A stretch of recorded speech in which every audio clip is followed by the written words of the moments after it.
ஆத்மஸ்வரூபம் சிஷ்யன் கூறியது. ஸ்லோகம் 212. குருநாதரே, இந்த 5 கோஷங்களும் பொய்யென்று விளக்கப்பட்ட பின் முற்றிலும் ஏதும் இல்லை என்பதன்றி உளதாக ஒரு சிறிதையும் இங்கு நான் காணவில்லை. ஞானியால் தனது ஆத்மாவாக அறிதற்குரிய என்ன பொருள் இங்கு இருக்கிறது?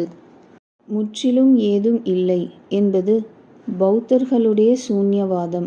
இதற்கு மறுப்பு அடுத்து வரும் ஸ்லோகங்களில் கூறப்படுகிறது. குருவானவர் கூறுகிறார். ஸ்லோகம் 213 மற்றும் ஸ்லோகம் 214. அறிவாளியே, ஆராய்ந்தறிவதில் நீ திறமையுள்ளவனாயிருக்கிறாய். உன்னால் கூறப்பட்டது உண்மை. நான் என்ற எண்ணம் முதலிய எல்லா தோற்றங்களும் உன்னிடத்தில் நிகழ்கின்றன. ஏதும் இல்லை என்ற இதுவும் கூட அதை அனுசரித்ததேயாம். எல்லாம் எவனால் அனுபவிக்கப்படுகின்றனவோ, எவன் தான் மட்டும் அனுபவிக்கப்படுவதில்லையோ அவனை மிக நுண்ணிய புத்தியால் அறியும் ஆத்மாவாக உணர்வாயாக.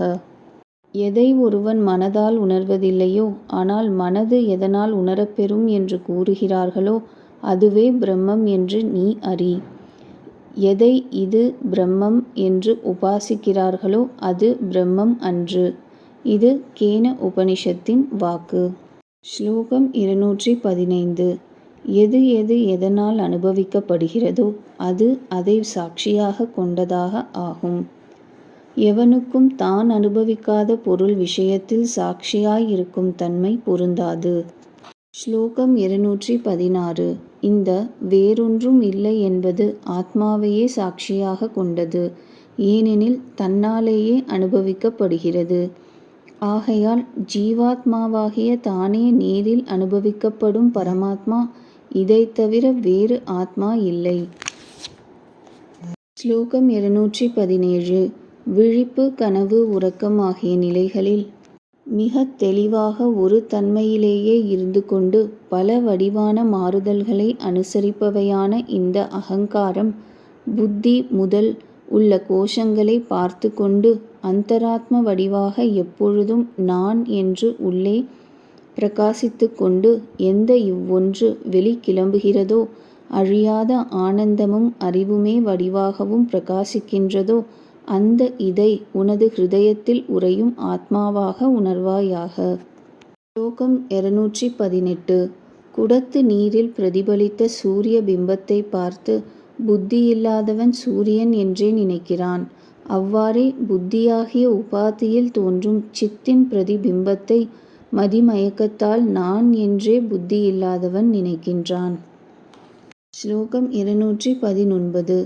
குடம், நீர், அதில் தோன்றும் சூரிய பிம்பம் இவை அனைத்தையும் விட்டுவிட்டு சமநிலையில் உள்ளவன் இம்மூன்றையும் பிரகாசிப்பவன் சூரியன் என்று எங்கனம் நன்றாய் காணப்படுகிறானோ அங்கனமே அறிவாளியால் ஸ்வயம் பிரகாசமான ஆத்மா காணப்படுகிறது. ஸ்லோகம் 220 மற்றும் 221. உடலையும் புத்தியையும் அவ்வாறே சித்த பிரதிபிம்பத்தையும் விடுத்து புத்தியாகிற குகையில் மறைந்திருக்கும் பிளவுபடாத ஞான வடிவினதும் அனைத்தையும் பிரகாசிப்பதும் காரியத்தையும் காரணத்தையும் விட வேறானதும் என்றும் உளதும் எங்கும் நிறைந்ததும் அனைத்துள்ளும் ஊடுருவி இருப்பதும் மிக நுட்பமானதும் உள்ளென்றும் வெளியென்றும் இல்லாததும் தன்னை விட்டு வேறல்லாததும் சாட்சியும் ஆத்மாவாகும் ஆகிய இந்த தனது உண்மை வடிவை நன்றாக அறிந்து புருஷன் பாவமற்றவனாகவும் மாசற்றவனாகவும் சாவற்றவனாகவும் ஆகிறான். ஸ்லோகம் 222. துன்பமற்றவனாகவும் ஆனந்தமே உரு கொண்டவனாகவும் தானே அனைத்தையும் காண்பவனாகவும் உள்ள எவனும் எங்கிருந்தும் அஞ்சமாட்டான். முக்தியை நாடுபவனுக்கு பிறவித் தலையினின்று விடுபடுவதற்கு தனது உண்மை நிலையை உணர்வது அல்லாமல் வேறு வழி இல்லை. எதினின்று எட்டிப் பிடிக்க முடியாமல் வாய்ச்சொற்கள் திரும்பி விடுகின்றனவோ மனத்துடன் கூட அந்த பிரம்மானந்த நிலையை அறிந்தவன் ஒரு பொழுதும் பயப்பட மாட்டான். இது தைத்திரிய உபனிஷத்தின் வாக்கு. நாம் ஆர்க்கும் குடியல்லோம் நமனை அஞ்சோம். இது அப்பர் சுவாமிகள் வாக்கு. ஸ்லோகம் 223. தான் பிரம்மத்தை விட வேறு அன்று என்ற தெளிந்த அறிவு பிறவி தலையினின்று விடுபடுதற்கு காரணமாகும். எதனால் புத்திமான்கள் இரண்டற்றதும் ஆனந்தமே உரு கொண்டதுமான பிரம்மம் அடையப்படுகிறதோ அந்த அறிவு. இப்பரம்பொருளில் எப்பொழுது இவன் ஒரு சிறிதேனும் பேதத்தை செய்கிறானோ அப்பொழுதே இவனுக்கு ஜனன மரண சம்சார பயம் ஏற்படுகிறது. இது தைத்திரிய உபனிஷத்தின் வாக்கு. ஸ்லோகம் 224. பிரம்மமே ஆகிவிட்ட ஞானி பிறவிச் சுழலுக்கு மீண்டும் வரமாட்டான். ஆகையால் ஆத்மாவிற்கு பிரம்மத்திடமிருந்து வேறுபடாத தன்மை நன்றாக அறியப்பட வேண்டும். பிரம்மத்தில் நிஷ்டை கூடிய தெளிந்த மனமுடையவன் துக்கிப்பதில்லை, ஆசைப்படுவது இல்லை. இது கீதாச்சாரியன் வாக்கு.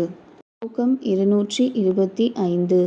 என்றும் உளதும் அறிவே வடிவாகியதும் அளவு கடந்ததும் பரிசுத்தமானதும் மாயைக்கு அப்பாற்பட்டதும் தானே விளங்குவதும் என்றும் இன்பமே உருக்கொண்டதும் ஜீவாத்மாவினின்று வேறல்லாததும் ஆகிய பிரம்மம் இடைவிடாது வெற்றியுடன் விளங்குகிறது. பிரம்மம் சத்தியம் ஞானம் ஆனந்தம். ஹிருதய குகையில் பரமாகாசத்தில் இருக்கும் இதை எவன் அறிகிறானோ அவன் எல்லா ஆசைகளையும் அனுபவிக்கிறான். விஷயானந்தம் எல்லாம் அதில் ஒரு திவலை. இது தைத்திரிய உபனிஷத்தின் வாக்கு.